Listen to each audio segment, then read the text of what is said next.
about motherhood. 1 minute, you're mom of the year. I love you, Mommy. Then the next, not so much.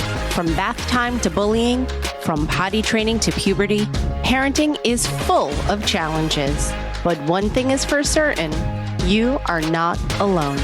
Welcome to Modern Mom Probs. I'm your host, author, mother, parenting expert, Tara Clark. Join me while we tackle today's modern mom problems.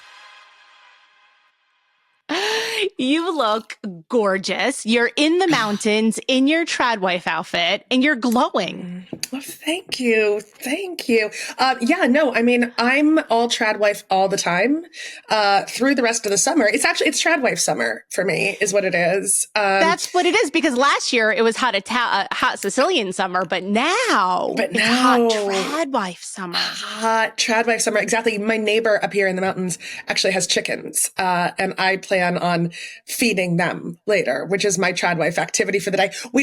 My other neighbor has a whole menagerie of miniature animals. Like, I shit you not, like mini donkeys, mini goats. It's anything that is miniature he has.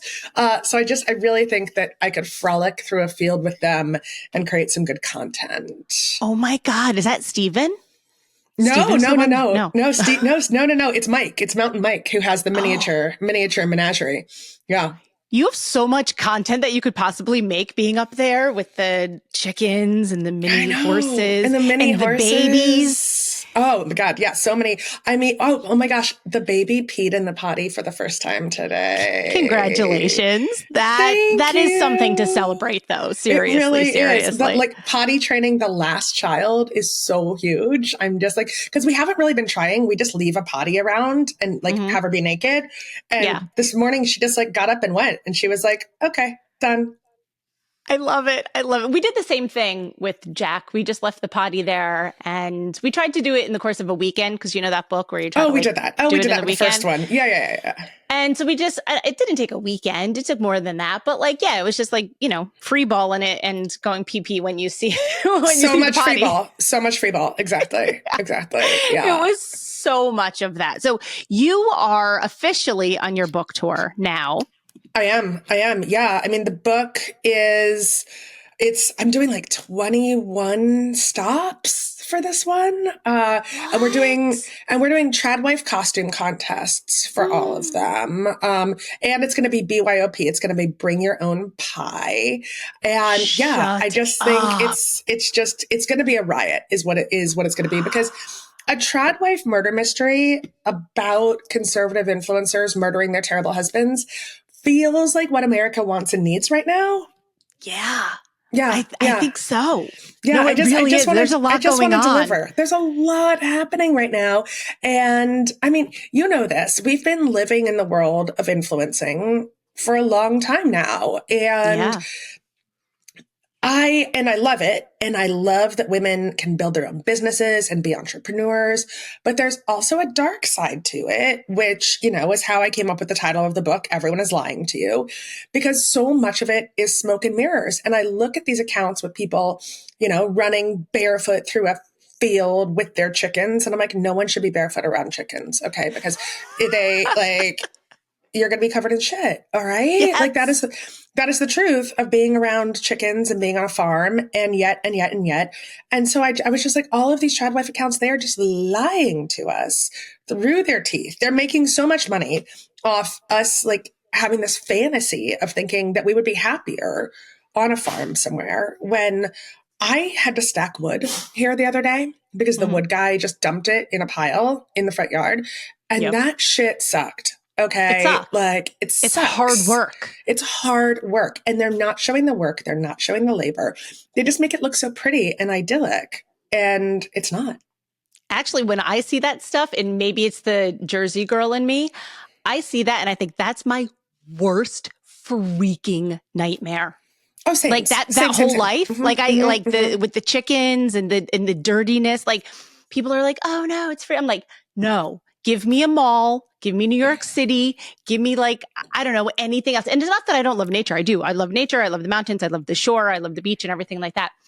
being on a farm and having to work hard like that and feeding the chickens and collecting the eggs and stuff like that, maybe I'm too much of a germaphobe. Maybe it's a me problem. I see that and I'm like, literally, this is not influencing me at all. It's influencing me to want to go wash my hands. To go wash your hands. I know. Yeah. Well, I do get sucked into it. Like I do look at it sometimes, and especially if I'm hungover, and I'm like, I would be so happy if I baked some bread. And then I try to like microwave a waffle, and I'm like, I can't cook anything. That is so funny. See, that's the thing. I don't get sucked into the domestic life like that. Like, I often think about Sarah Peterson because I subscribe to her Substack as well. Sarah and Peterson she's often is a genius. amazing. If you haven't read her book, Mom Influenced, like go read it. Momfluenced. I got to say it correctly. I think I blurbed that book. I loved that book. It was so good. It was great. It was a great book. It was a fantastic book. Yeah. But I think of her often because I subscribe to her Substack as well, including to yours. So shout out to Substack, everybody. Mainly Joe's and Sarah's. And she's often obviously talking about the influencer moms. And I think to myself, it's not even on my radar. I don't even think of these people or think of that lifestyle or want to be with chickens or want to be with that. And I don't know, maybe it's like I'm just too cosmopolitan and that's just like where my mindset is more. Yeah. But like baking, all of that seems so much work to me. I'm like, can't we just I don't know, go just hang out and do nothing instead? I would love an influencer account actually, where it's just like how to do nothing better. Oh my God, maybe I'll do that. It's just like pictures of someone like not reading a book, not like not like sowing a field. It's just like sitting there, just like how to do nothing. Yeah, maybe know what? Start it. I think I might. I don't know. I start watching my stories, Joe, because you're gonna watch me just doing nothing. It's like, what is she accomplishing today? Nothing. You know what? I'm sort of getting to that point in life, and I'll tell you why. Because my son is 12 and a half, right? So he's in school all day, and then he has clubs after school. And obviously, like, I work. This is my full-time job and stuff like that. But I have to say, like, there's a lot of time where I'm just like, I don't know, not doing anything. And so maybe I'll start chronicling that Start chronicling your nothing. Yeah. Because that's some content that I would really subscribe to. Women doing nothing. But I recommend that everyone should just sit and do nothing sometimes, because we so often get caught up in this, like, I have to be busy. I have to be productive. And you know how hard it is to turn that off in your brain to get to the point where it's you impossible. Can sit? I know. Yeah. I know. Because then you're thinking, oh, I got to go make a sourdough. Oh, I got to go put the laundry away. Oh, I got to do these 10,000 other things. And usually that is what I'm doing. But lately, I've been trying to be better. I've been dealing with a lot of like anxiety recently. And so me too. I'm trying, me right? Too. It's a lot. It's a lot. Everything's a lot lately. And so I've been trying to sort of just sit more and just be still and be present. And I think that's what we need to kind of like focus in on, that. Women doing nothing. Women doing nothing. We're starting a revolution right now, Tara. I think we are. I'm going to broadcast this, everybody. It actually might be the antithesis to the TRADWIFE movement. Totally. Because the thing with the TRADWIFEs that gets me, and, it's one of the reasons that I wanted to write Everyone is Lying to You, was they're like, the messaging is you should drop out of the workforce. You should just submit to your husband. A woman's highest purpose is to be a wife and a mother. But they're running media companies. They're doing so much. They're producing so much content. Like it's more work than I do. And I write books and have like a gazillion podcasts. Yeah, you do. So yes, I do think women doing nothing is the opposite of TRADWIFEs, and we're bringing it. We're bringing it. Yep, bringing it. Here, cheers to that. Bing. Cheers to that. I'm cheersing you with my Stanley. How TRADWIFE? Boop. That is super influency tratty. Yep. Yeah, it is. Yep. Actually, that one was given to me by Meta, so that's even that comes full circle. I saw when you went to Meta. How was that? Was that fun? Yeah, it was fun. Yeah. It was good times. Well, it's interesting because, I shit all over Meta all the time. And yet, I also love the people that work there. I've had a lot of great conversations and thoughtful conversations with them on my podcast. And it's a great platform. I mean, I reach more readers on Instagram than I do anything else. And also it's sucking all of our attention dry. So like many things are true at the same time. It is wonderful and also terrible.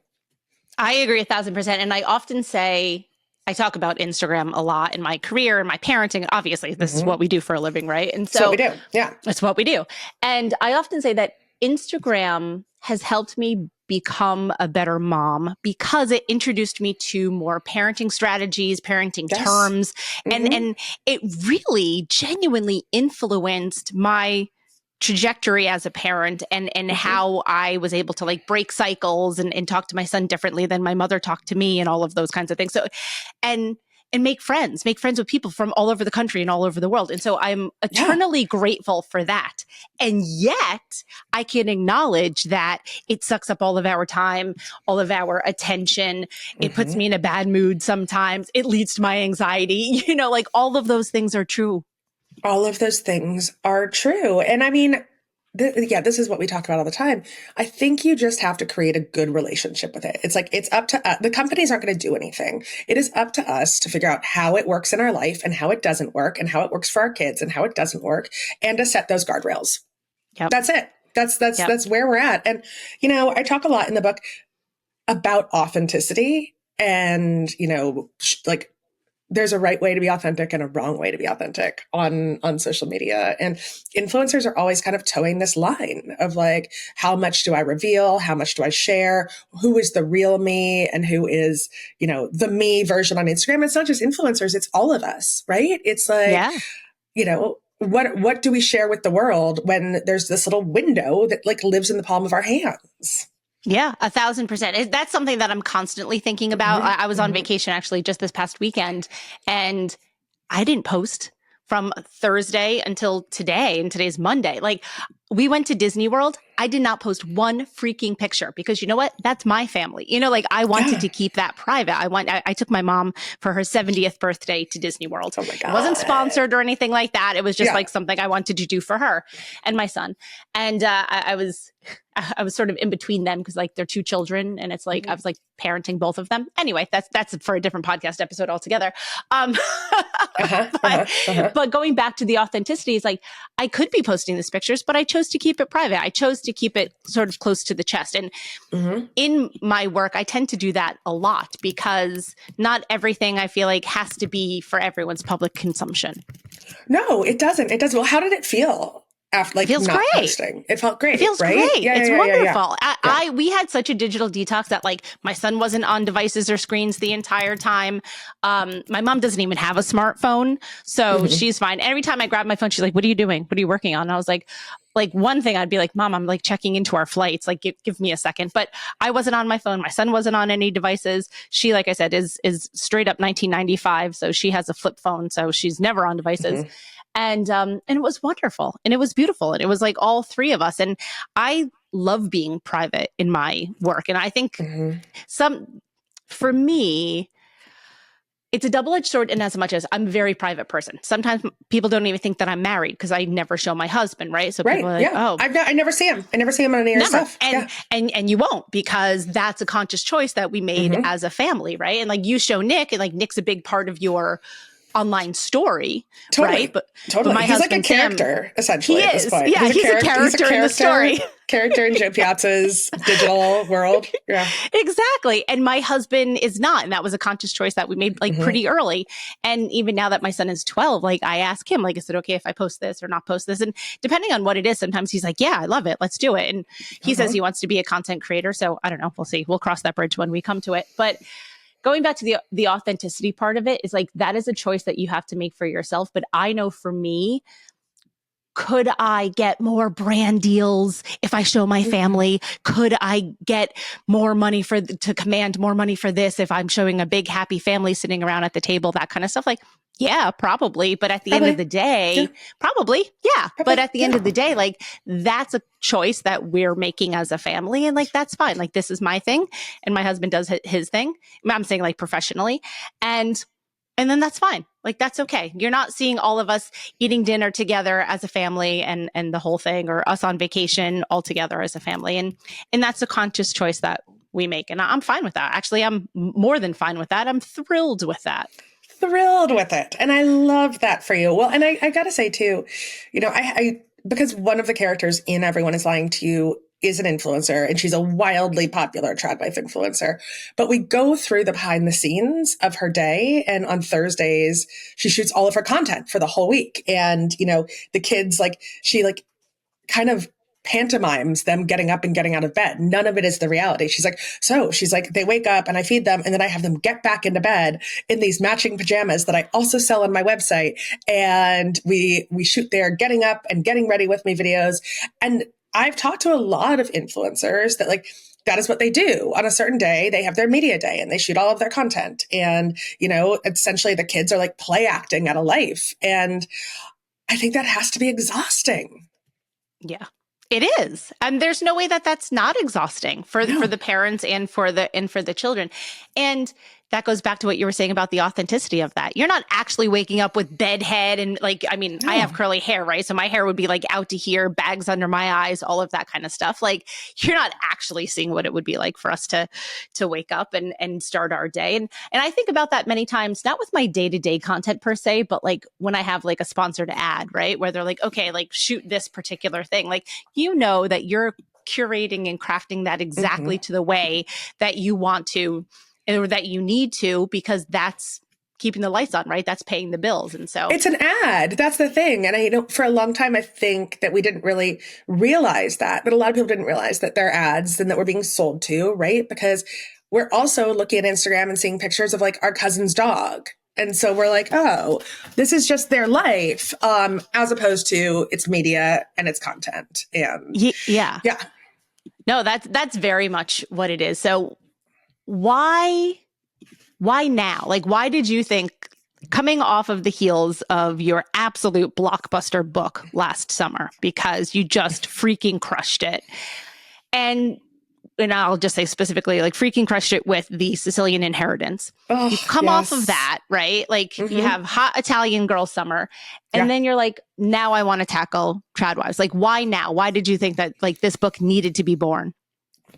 Well, I started writing it for fun last summer. And one of the first scenes I wrote was actually inspired by Harrison Butker's commencement speech last year, where he told a graduating class that women's highest purpose was to get married, essentially.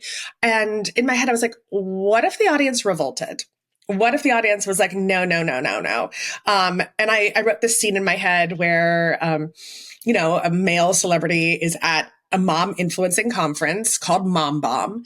And he starts telling all of the women, your highest purpose is to be a wife. And they start throwing sourdough at him. They start chucking rolls at him and mini pastries. And it kind of grew from there. And, last summer, I was also being served TRADWIFE content constantly.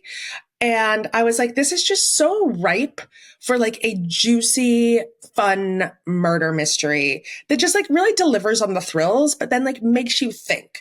It makes you think about the ideas and the politics behind the TRADWIFE content. And you and I were at Mom 2.0 together. Mm-hmm. And I got to tell you, the Mom Bomb, the influencing conference in the book is definitely a satire, right? But some of the stuff, some of the lines are definitely things I've overheard at different conferences. And I wanted to have fun with that, right? And I think now I finished the book before Donald Trump was elected again. I wanted it to come out. I wrote it in 3 months. It just flew out of me. Amazing. It was just there. It was just it was just crowning there. And you just had to push it out. It was crowning. It really was. It was just, and then I just gave a push and there she was. Out. There she was. Yeah. And I was the time is ripe to be talking about this and to be talking about the smoke and mirrors of Instagram and social media. But also I just wanted it to be fun. If I learned anything from Sicilian Inheritance last summer, and, more than 100,000 people have read that book at this point. And they're it was just such an escape. And I want to give people an escape. I want people to have fun and give them something to chew on. I want them to think afterwards, but I want it to be a good time. And this one is definitely a good time. It is a romp. One of the reviews was there may be one too many twists and turns at the end of this, but you won't mind. And I'm like, and my editor read that and she was actually like, oh, that's my fault. Because after reading it, I told you to add another twist. I'm like, yeah, you did, Maya. Yeah, you fucking did. There's a lot of turns. A lot of things are just like going to come out of left field. And I think people are going to have a good time with it. I asked that it come out as a paperback first, instead of a hardcover, because it's coming out in the summer. I want people to take this book to the beach. I want it to be cheap. I mean, hardcovers are like $30 at this point. And I'm like, and the economy sucks. And so I want people to be able to get this for like 12, 15 bucks, throw it in your beach bag and like not worry about it getting all gross on the beach. Cause that's what happens when you read. You spill your spicy margarita on it, every single time. I always get sunscreen on mine. Of course you do. Sunscreen, like mayonnaise, because I'm always eating a sandwich at the beach. For some reason, I'm always eating a hoagie at the beach. Hoagies and spicy margaritas. Because you have to stop at Wawa and get the hoagies to go to the beach. I get my Wawa sandwiches and take them to the beach. Exactly. Yeah, that's how it goes. I know. I'm in Wildwood. That's what we do. Exactly. Well, you know what's actually funny?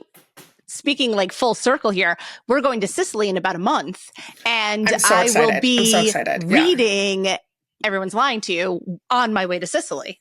Oh, I love it. I love the full circleness of this. And I sent you my travel guide for Sicily. Yes, I got it. Thank you very much. I'm super excited about that. So maybe I'll be making my own homemade pasta while everyone is lying to you. It's exactly.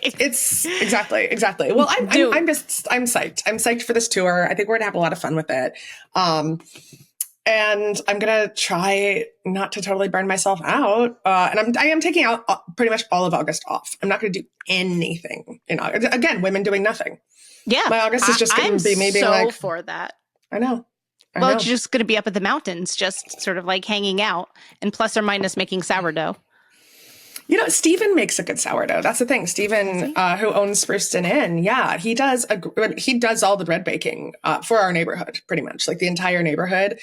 Stephen takes care of. So I will never have to make, and in fact, and he's so good too, because he's like, oh, I'm taking some bread out of the oven. Do you want to make some content? And I'm like, yeah, I do. And so then we shoot all of these sourdough videos that are made by men, that are made by a trad dad. Yeah. He's a trad dad. And Stephen was on the podcast too. So I'm going to give a plug to that episode because he was great. We were talking about creativity and sponsoring and promoting creativity within your children. So love that one. So what would you say, Joe, to the people who are like, but you're vilifying trad wives? Like, what do you say to those folks? It's so, I want them to read the book is the thing, because the book is not judgmental. It's not vilifying. It's told one of the points of view is from the point of view of a trad wife. And it shows how she got where she is, some of the mistakes she's made along the way, some of the regrets that she has. And it also shows that she's running a business. I mean, frankly, the book is very empowering to trad wives. It shows them as, the workers and the bosses that they really are. The only thing it vilifies is when people aren't showing that labor. And I do think that that's a problem. When we don't show how hard women work, then that labor is not acknowledged. And people expect women to do all of that work for free. So the book is actually weirdly pro-trad wife and anti-terrible men is what it is. We vilify and murder a lot of shitty men, but we are very pro-woman in all shapes and forms. And I say this all the time too. A trad wife is very different from a stay-at-home mom. A stay-at-home mom is the CEO of her family. She is working her ass off. It is one of the hardest jobs ever. My issue with trad wives is the lie, is the not showing of that labor and, of telling women they're actually the most judgmental because they're like, your highest purpose is to be a wife, is to be a mother. And that is the right choice. Whereas, in reality, I just want women to have all of the options, and telling women to depend on a man for your financial security is simply dangerous. Yeah. Yeah, absolutely. And the Yeah. interesting thing, going back to what you were saying about these women, the trad wives, the very successful influencers, many times are retiring their husbands.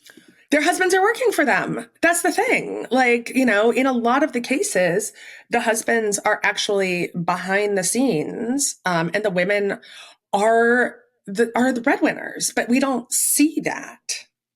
That, I think that's the illusion. I'm glad that you do talk about that in the book, because that's something that I think on the surface, that we're in the industry, so we really know how these things tend to work. Exactly. But for the average reader or the average consumer of this media, they don't know that. So they think that this woman is running barefoot with chickens and making sourdough and has affiliate links to matching pajamas and their aprons and that beautiful flowered dress and all of that kind of stuff, when they don't realize that their husband probably then quit his job to then help support her. And they may or may not have a nanny with the housekeeper. And if they're doing tutoring at home, you know, homeschool and all that kind of stuff, like they don't see the entire team behind these images.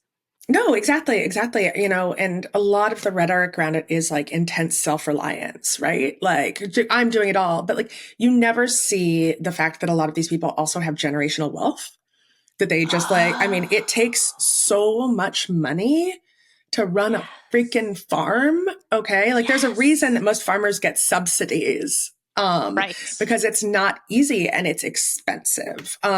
So you never know what they started with, right? And then you never see the help. You never see anyone helping them, whether that's family nearby, you know, moms, sisters, whether or not they have a nanny, whether or not they have a tutor. And the erasure of that like level of support also bothers me. Because I mean, I like when I talk to young women all the time, especially at book events, they're like, how do you do it all? And I'm like, I do it all because I pay for a lot of help. Like, we have an au pair who lives in our house with us. My mom just moved within 5 blocks of my house. That's amazing.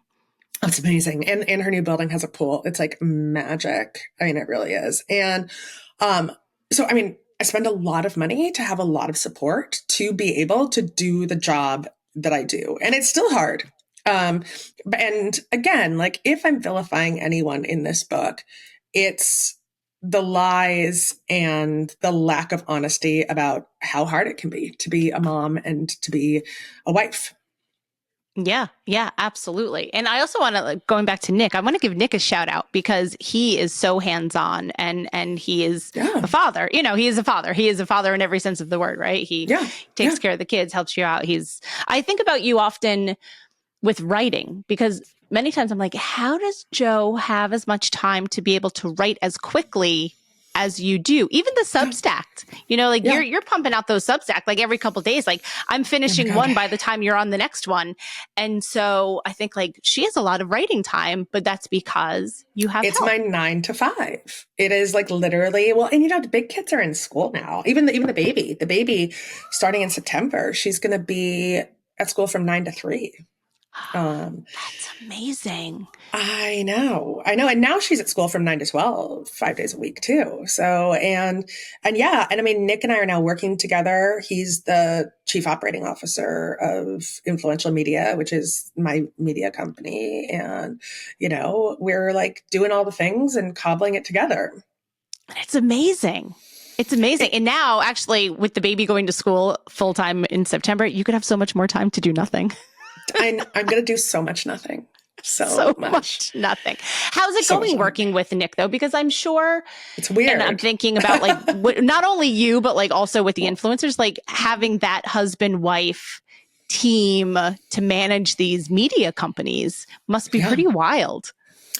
It is. You know, I mean, it's all a learning curve. I think working with anyone is a learning curve. You know, I was co-authoring books for a long time. You know, Christine Pride, my co-author of We Are Not Like Them. And she and I had to figure out the language of working together, like what worked for us, what didn't work for us. And Nick and I have had to do the same thing. It's like, how do you want to speak to each other? How do you want to delegate duties? How do you make time for like your actual relationship when you're also working together? I mean, I look at Stephen and Casey for that too, because Casey's also an author. Her first book comes out in 9 months. It's so good. And Stephen is a children's book author and a painter, a beautiful painter, but they run the Spruce Inn together. And so like, they're also running a business together. And like, I've watched them as a model of like how to share these kinds of responsibilities, and also not easy. Like they've had so many different iterations of what that work life has looked like. And, Nick and I are just dabbling in writing retreats for the first time, and creativity retreats. Oh, that's exciting. Tell me more about that. Well, I taught at a writing workshop, the Adriatic Writers Conference in Croatia last month, and it was awesome. I loved it. And we're going to do that again, but we're going to start by throwing one up here in the Catskills in September, and it'll be people will stay at the Spruce Inn for 3 days during the week. Perfect. And then we do want to do one in Sicily as well. So that's a 26 thing. And I want that one. It's not just writing, but it's like full creativity. Like, how do you get your thing into the world, no matter what that thing is? And then also, how do you sell that thing? Because I think a lot of these writing and creativity workshops don't talk about the business of it. And I'm like, oh, I want everyone to make money. And so Nick's like full blown, he's fully in charge of all the retreats, and we're working on that right now. It's gonna be a lot of fun. That's amazing. I want to go back to that. That's amazing because I want to do all the things. I want to go back to the business of things, because you are one of the single best, and I'm using this in quotes, sellers of their work that I know. And that is so similar to the influencers who, and again, many times people aren't realizing that they are selling themselves. They are selling a brand, really, at the end of the day. And so my question to you is like, how do you do it so seamlessly? And how do you think they do it so seamlessly? Well, the thing is, I just learned a lot from the influencers. I realized that my books and my content are a product, right? And it's the same as, these influencers are selling us their egg aprons or their floppy straw hats or their matching pajamas. And I should be as committed to selling my books as anyone is to selling any kind of product. I think about how deluged my inbox is with crap every day. I'm like, Lululemon is selling me leggings every day, and 9 out of 10 times I'm not going to buy the leggings, and on the 10th time I'm going to buy the legging. And so that's why I just like don't shy away from in every newsletter. I'm like, hey guys, it's time to order my book. Okay. Like, do you want to support my writing? Please order my book. And I think also I'm very honest about it too. I'm like, I'm here to literally to promote myself because I want to keep being a working writer, and that's not easy. Yeah. Yeah. And that's why I think you do it better than anybody else I know. I mean, I'm a complete psychopath about it.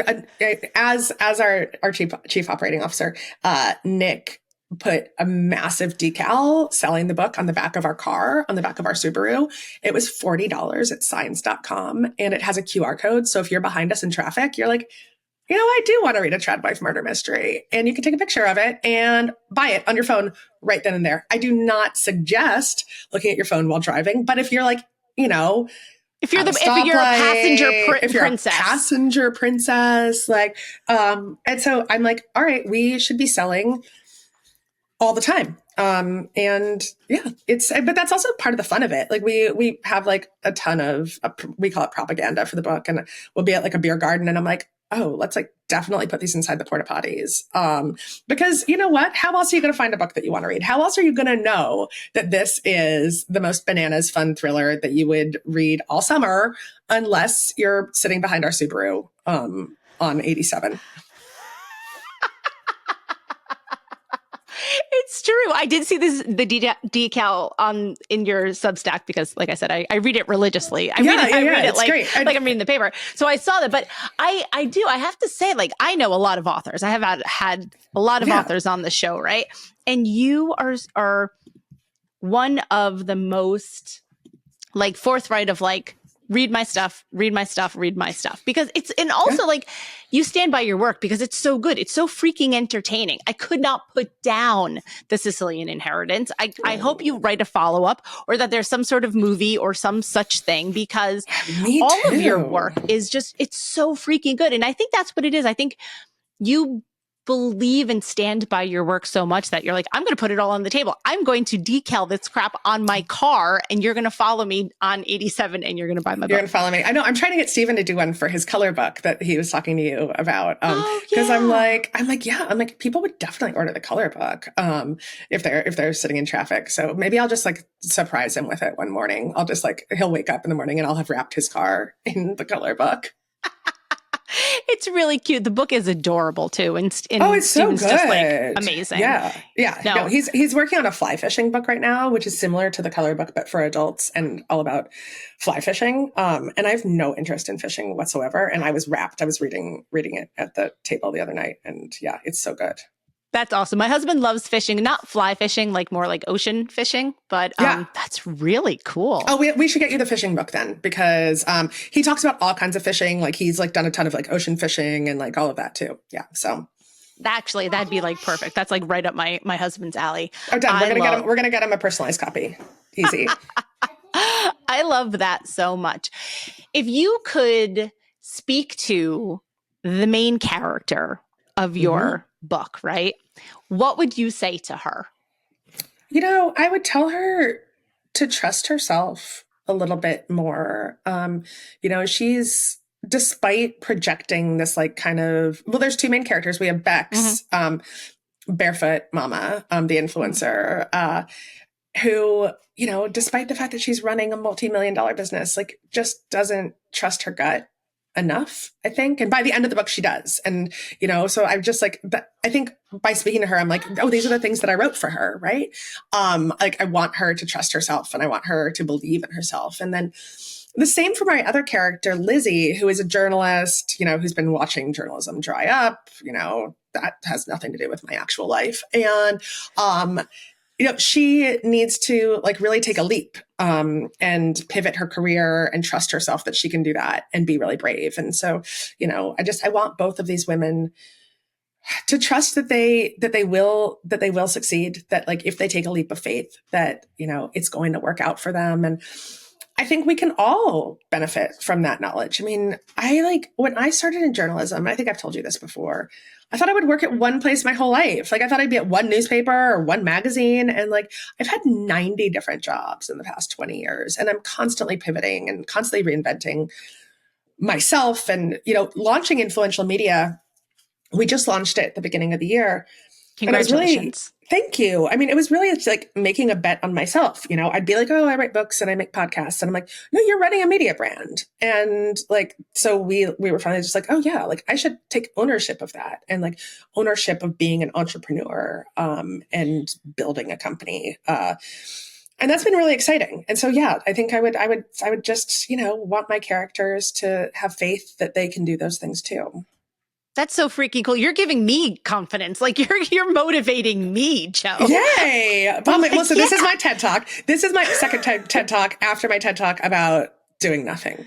That's it. Those are our two takeaways. If there's any takeaways on this, it's women doing nothing and bet on yourself. And also everything. So it's like two extremes. It's like, oh, so you're going to do everything and bet on yourself. You could do it. And then also you're going to do a lot of nothing. You know, life is complicated. There's a lot of juxtaposition. Said, two things can be true, much like I can love Instagram and hate Instagram, and that is fine. Absolutely. Which leads me to my next question. I ask all of my guests this, and I'm curious what you're going to say. What do you think is the biggest modern mom problem right now? Oh, it's such a good question. Such a good question. The biggest modern mom problem, I truly believe it's letting go of our own like guilt and shame around mothering. I've been trying to pull back a lot. I'm like, oh my gosh, like if I don't get on the floor and play with them, am I a terrible mom? And I'm like, no, like again, like I think that overparenting has become a really big problem, and it leads to insecure adults who like can't do the thing. We, you know, Charlie's 8, my oldest, and Stephen Casey's daughter is also 8. And we let them walk to the pond that's slightly further than the pond they usually go to. And, you know, they were out of shouting distance of the house. We like secretly watched them go there. And then like, we like drove by a couple times, but like that autonomy made them so happy. And they like just caught salamanders for 2 hours and, like just getting to have that freedom. And I think it's really scary for us. We're like, oh, I must do all of these things for them all the time. And I'm like, what if we didn't? Like, what if we let that go and let go of our shame and guilt and about like that we have to be a perfect parent? I think that's the biggest modern mom problem. I agree 1,000%. 9 times out of 10, people are like social media comparison, which yes, is a major one. I'm going to put that right on the top tier. But I do think that overparenting is really high too. Yeah. Like this morning, everyone was tired and a little hungover, and they've been watching movies this morning, and that's fine. It's summer. Yeah, it's totally fine. How much TV did I watch as a kid? And I'm fine. Boatloads. I actually just did a reel about that the other day on Instagram because my parents were divorced. I grew up with my mom and she worked full time. And so I watched a boatload of television. And guess what? I'm totally fine. And I'm creative and I loved work. I wanted to work in media. And guess what? I worked in media. So it wasn't really that bad. And it's totally fine. You know what? It's totally fine. Exactly. A lot to be said about giving kids the autonomy to go, whether it's playing outside or not just being on top of them and overscheduling them, whether it's throughout the summer or throughout the school year. So I am a big fan of that, my friend. Big fan. Yeah. Joe, tell everyone where we could buy the book, where we could find you online, where we could listen to your pods. I mean, you have so much stuff going on. Are you going to have a podcast series to support the book like you did last summer? Yeah. I mean, Under the Influence, which is like my main podcast, it really is mostly about, influencing. Yeah. And so like, I think of that one as one, although I have been thinking about like, what kind of arc could I be doing specifically about TRADWIFEs, even though I talk about them a lot. But you can listen to the podcast at Under the Influence. And Everyone is Lying to You is available literally wherever books are sold. And it's funny because I say that all the time, but it's not always true. Like Sicilian Inheritance actually wasn't in Target or Walmart or airport bookstores because they take a very small number of hardcovers. And that was part of the reason why we did the paperback. And it's going to be in Targets. It's going to be in Walmart. It's going to be in airports.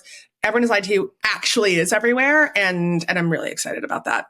I'm super excited about it. I want it to go right to the top of the best-selling list because we want it to go right to the top of the bestseller list. Like that is our goal. We want people ordering it right now because it is so much fun, and then also has a good message about taking down the patriarchy, which everyone could use right now. Yeah. Thanks for listening to today's episode of Modern Mom Probs. I hope you enjoyed our deep dive in today's problem with me, your host, Tara Clark.